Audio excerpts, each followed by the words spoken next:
विरोधी सहकाऱ्यांची जाहीर सभा झाली। बऱ्याच गोष्टी बोलल्या गेल्या, पण आज मी काही त्याच्याबद्दल बोलत नाही। आपली ज्या वेळेला 18 तारखेला समारोपाची सभा होईल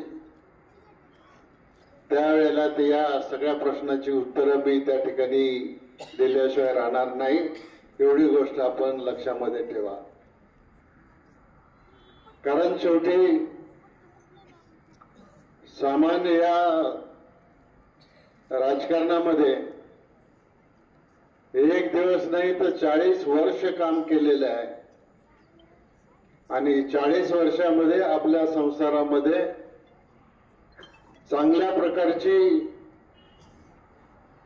एक स्थिती निर्माण करण्याच्या दृष्टिकोनातून आपण कामं केलेली आहेत।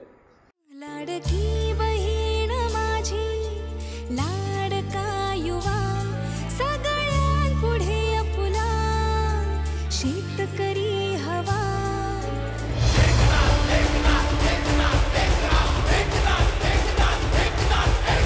शिवसेना जिंदाबाद, दृश्यमान जिंदाबाद, शिवसेना जिंदाबाद, दृश्यमान जिंदाबाद, शिवसेना जिंदाबाद, दृश्यमान जिंदाबाद।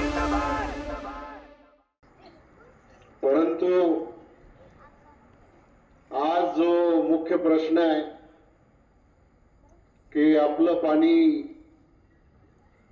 खात्रीशीररित्या आपल्याला मिळेल का नाही मिळेल। आपलं डिंब्यातलं पाणी जर नगर जिल्ह्यात जाणार असेल तर आपलं जे नुकसान होईल ते नुकसान आपल्याला होऊ द्यायचं नाही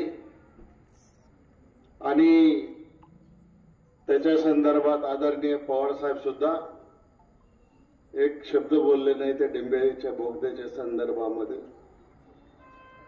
त्यामुळं तुम्ही सगळ्यांनी समजून घेतलं पाहिजे, राजकारणामध्ये अनेक गोष्टी बदलत असतात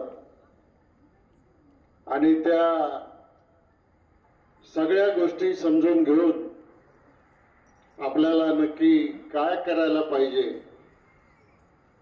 कसं पुढे जायला पाहिजे।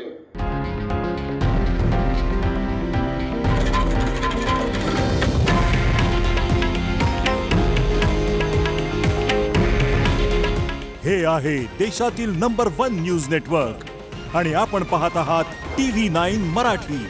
काळजी तुमची, हित महाराष्ट्राचं।